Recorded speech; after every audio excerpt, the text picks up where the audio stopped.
আসসালামু আলাইকুম। হাজির হয়ে গেলাম নতুন ভিডিও নিয়ে। আজকের ভিডিওতে যে বিষয়টি নিয়ে আলোচনা করব সেটা হচ্ছে right form of verbs, the fundamental rules of English grammar. যদি ইংলিশ গ্রামার বুঝতে চান তাহলে ভার্ব বুঝতে হবে, আর ভার্ব বুঝতে চাইলে ভার্বের কারেক্ট ফর্ম ইউজ কিভাবে করতে হয় সেটা জানতে হবে। তো আজকে 10টা ফাউন্ডেশন বা 10টা মূল বিষয় নিয়ে আলোচনা করব রাইট ফর্ম অফ ভার্বসের। সেটা হচ্ছে যে একদম বেসিক 10টা, যে 10টা রুল না জানলেই নয়, সেই 10টা রুল হচ্ছে সেটা প্রথমে আমরা জানার চেষ্টা করবো। সাবজেক্ট ভার্ব এগ্রিমেন্টের বিষয়টা। সাবজেক্ট ভার্ব এগ্রিমেন্ট বিষয়টা কি? সেটা হচ্ছে সাবজেক্ট সিঙ্গুলার যদি হয়, সাবজেক্ট সিঙ্গুলার হলে সাবজেক্ট যদি সিঙ্গুলার হয় তাহলে ভার্ব সিঙ্গুলার হবে। Subject singular means verb singular হবে। আর যদি সাবজেক্ট প্লুরাল তাহলে ভার্ব প্লুরাল হবে। এই নিয়ম অনুসারে দেখেন, যদি subject third person singular number হয় তবে ভার্বের শেষে এস বা এস যোগ করতে হবে। যেমন he works to the office, সে হেঁটে অফিসে যায়, হি ওয়ার্কস। কিন্তু যদি আই হতো তাহলে আই ওয়ার্ক, আমি I walk to the office, আমি হেড অফিসে যাই। We work, I work, we work.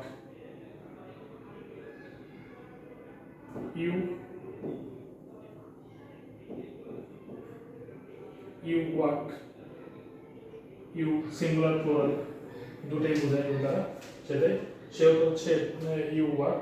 যদি থার্ড পারসন হয়, he works,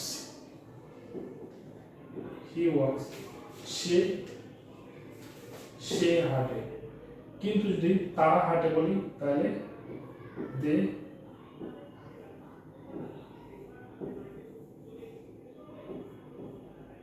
they work, not they works. He works to the office. দেখেন খেয়াল করেন, I work, we work, you work, he works। একমাত্র subject third person singular number হলে ভার্বের শেষে S by S যোগ হবে, নচেত নয়।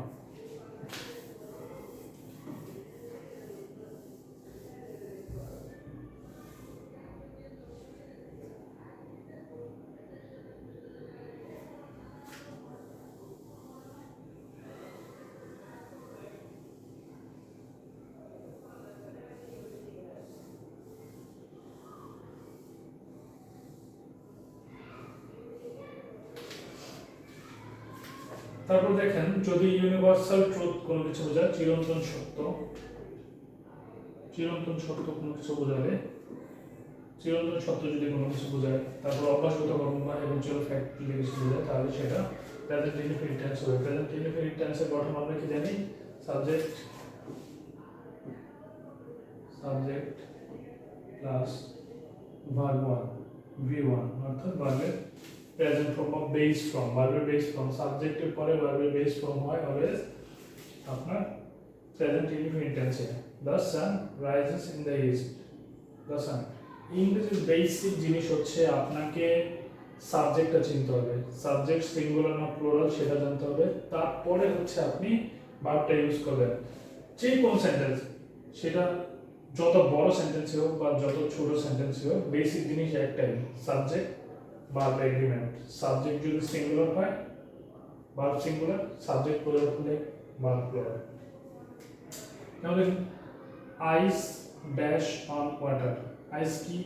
আইস singular, ice floats on water. তারপর দেখেন, তারপরে নিয়ম আমরা যাই,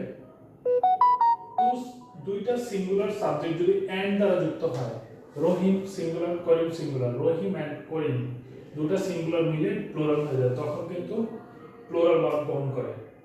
যেমন রহিম এন্ড করিম আর ফ্রেন্ডস, রহিম এবং করিম হয় বন্ধু।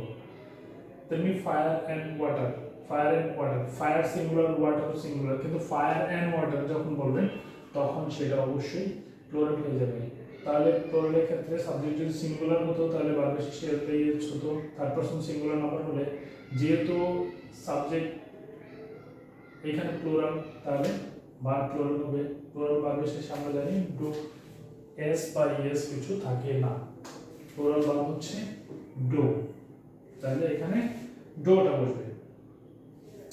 তারপরে অ্যান্ড দ্বারা যুক্ত দুইটা সাবজেক্ট যদি একই ব্যক্তিকে নির্দেশ করে, যেমন আমি যদি কোনো স্কুলে হেডমাস্টার হই এবং সেক্রেটারি হই তাহলে আমি একই ব্যক্তি, তাহলে যদি আমাকে এভাবে যুক্ত করে the headmaster and secretary, the headmaster and secretary, এখানে দেখেন the headmaster and secretary is present, একই ব্যক্তি বোঝাচ্ছে তাহলে সিঙ্গুলার। আর যদি এই অ্যান্ড দ্বারা দুইটা আলাদা ব্যক্তিকে যুক্ত করে, যেমন এখানে রহিম এবং করিমকে যুক্ত করেছিল, তাহলে অবশ্যই এটা প্লুরাল হবে। যেমন যদি এখানে থাকতো the headmaster and the secretary, the secretary যদি থাকতো, দ্য সেক্রেটারি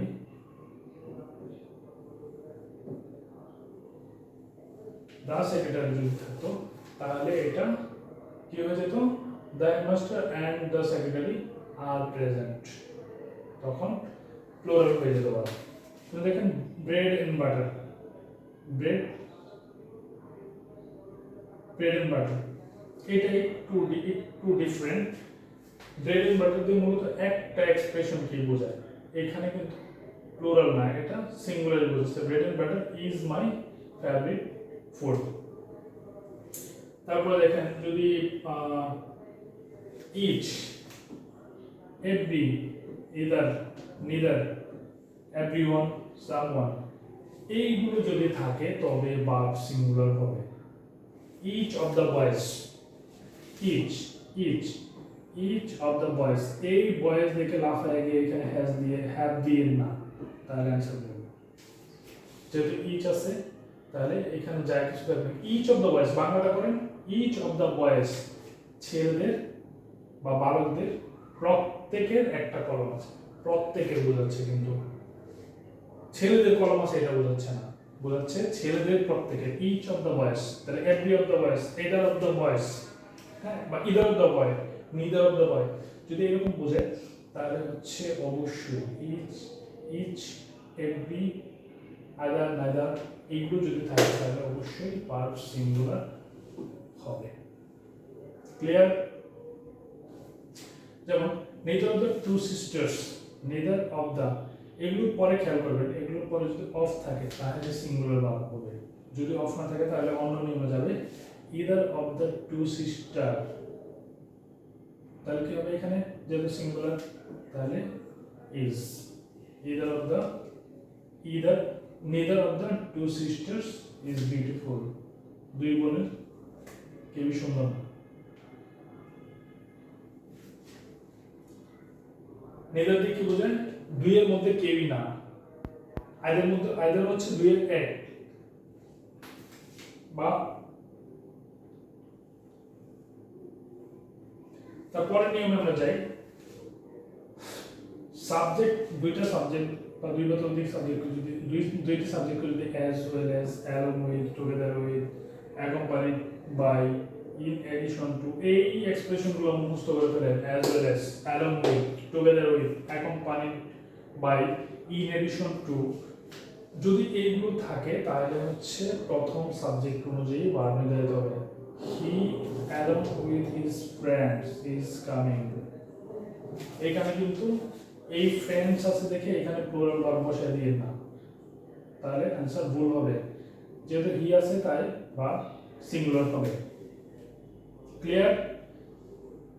এখানে দেখেন the captain with his sailors, captain, the captain with his sailors dash drowned, তাহলে এখানে সেলার্স আছে, চোখ বন্ধ করে আপনি কি ওয়ার্ড দেখা দিবেন, অ্যানসার ভুল। তাহলে আপনি কি করতে হবে, যেহেতু দ্য ক্যাপ্টেন উইথ আছে বা অ্যালং উইথ, টুগেদার যদি এরকম থাকে অ্যাকম্পানিড বাই, তাহলে অবশ্যই প্রথম সাবজেক্ট যেটা থাকবে সেটা দ্বারাই ভার্ব নির্ধারিত হবে, যেহেতু প্রথম সাবজেক্ট দ্য ক্যাপ্টেন ওয়াজ ড্রন, কাকে নিয়ে, ক্যাপ্টেন কাদেরকে নিয়ে ডুবছে, তার যে নাবিক ছিল সেলার্স তাদেরকে নিয়ে ডুবেছে। এখন দেখেন আরেকটা চমৎকার নিয়ম এবং ইম্পর্টেন্ট নিয়ম, either dot dot or neither dot dot not. কি হয় এক্ষেত্রে?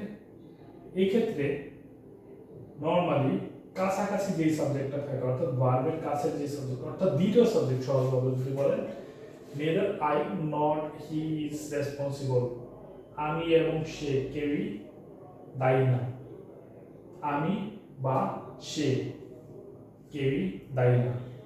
মনে রাখবেন neither dot dot not দুইয়ের কেউই না এরকম এক্সপ্রেশন বোঝায় neither dot dot not দুইয়ের কেউই না। আর যদি either dot dot or হয় তাহলে হচ্ছে দুইয়ের একজন। যেমন এই সেন্টেন্স দেখেন either they or রহিম, কি হবে এখানে either they যেহেতু প্লুরাল তাহলে এখানে প্লুরাল হবে না, এখানে প্লুরাল হবে না যেহেতু এই স্ট্রাকচারে either dot dot on neither dot dot নয়ের ক্ষেত্রে দ্বিতীয় সাবজেক্ট দ্বারা ভার্ব নির্ধারিত হয়। সুতরাং দ্বিতীয় সাবজেক্ট রহিম, রহিম সিঙ্গুলার তার পারসন সিঙ্গুলার নাম্বার তাহলে হচ্ছে ভার্ব সিঙ্গুলার হবে, তাহলে রহিম হ্যাজ ডান দিস। ক্লিয়ার? তারপরের নিয়মটাতে আমরা যাই কালেকটিভ নাউন। কালেকটিভ নাউন যদি বোঝায়, collective noun always singular verb গ্রহণ করে। কালেকটিভ নাউন কি? যেই নাউন দ্বারা সমষ্টি বোঝায়, যেমন টিম, আর্মি, পুলিশ, এগুলো হচ্ছে কালেকটিভ নাউন বা সমষ্টিবাচক নাউন, বাংলায় সমষ্টিবাচক বিশেষ্য। এই সমষ্টিবাচক বিশেষ্যকে একটা ধরা হয়, যেমন পুরো আর্মি সব সদস্য না, শুধু আর্মিকে বিবেচনা করা হবে। এজন্য দেখেন কমিটি, পুরো কমিটি সব সদস্যকে বিবেচনা করা হচ্ছে না, দ্য কমিটি হচ্ছে সাবজেক্ট আমার। যেহেতু দ্য কমিটি সাবজেক্ট এবং কালেকটিভ নাউন তাহলে অবশ্যই সিঙ্গুলার ভার্ব হ্যাজ। তারপরের নিয়মটা যদি দেখেন ফ্র্যাকশন এবং পার্সেন্টেজ যদি বোঝায় তাহলে সেই নাউনটা দ্বারা যাকে বোঝাচ্ছে পার্সেন্টেজ, সেই ফ্র্যাকশন এবং পার্সেন্টেজ দ্বারা যেই নাউনকে বোঝাচ্ছে সেই নাউন অনুযায়ী ভার্ব নির্ধারিত হবে। যেমন 2/3 of the work, 2/3 of the work কি? ওয়ার্ক আমরা জানি হচ্ছে সিঙ্গুলার, আনকাউন্টেবল, যেহেতু সব আনকাউন্টেবল হচ্ছে আপনার সিঙ্গুলার হিসেবে কাউন্ট হয়, সেহেতু the work is singular subject singular verb. আবার দেখেন 3/4 অফ দ্য আপেল, একটা আপেলের 3/4 না 3/4 অফ দ্য আপেল, অনেকগুলো আপেল আছে নিশ্চয়ই, সেইখানে অনেকগুলো আপেলের 4/3 ভাগ, 4/3 ভাগ, ধরেন 4টা আপেল ছিল সেটার 3টাই পচে গেছে, তাহলে এখানে কি হবে? এখানে যেহেতু প্লুরাল বোঝাচ্ছে এই আপেলস যেহেতু প্লুরাল বোঝাচ্ছে তাহলে এখানে কি হবে? Are rotten. এখন is singular, was singular, has singular, তাহলে যেটা প্লুরাল সেটা হচ্ছে are. 3/4 of the apple are rotten. আরেকটা চমৎকার নিয়ম আমরা শিখি, সেটা হচ্ছে যদি দূরত্ব বোঝায়, দূরত্ব যত বড় দূরত্ব হোক, যদি সেটা একক দূরত্ব বোঝায়, যেমন 50 মাইল, 100 মাইল, 500 মাইল, 1000 মাইল, যদি এরকম বোঝায়, যদি একটা ইউনিট বোঝায়, একটা একক বোঝায়, মানি, যেমন 5,000 টাকা, 5 লাখ টাকা, 5 crore টাকা, time 5 hours, 10 hours, 10 years, 15 years, যদি এরকম বোঝায়, যদি একটা আইডিয়াকে বোঝায় তাহলে ভার্ব সিঙ্গুলার হবে। যেমন 50 miles is a long way, এখানে 50 miles দেখে অবশ্যই আপনারা প্লুরাল ভার্ব বসাই দিন না, যে verb plural subject plural verb plural হবে। নো, 50 miles একটা একক ভাবে বোঝাচ্ছে, 50 মাইল দূরত্ব একটা লম্বা দূরত্ব। $500, $500 একত্রে $500 কে বোঝাচ্ছে। $500 is enough for this, $500 is enough for this। আজকে এই পর্যন্তই। ভালো থাকবেন, সুস্থ থাকবেন আর ইংরেজির সাথে থাকবেন। ইংরেজি ভালো না পারলে চাকরি পরীক্ষা খারাপ হলে চাকরি করার জন্য। আল্লাহ হাফিজ।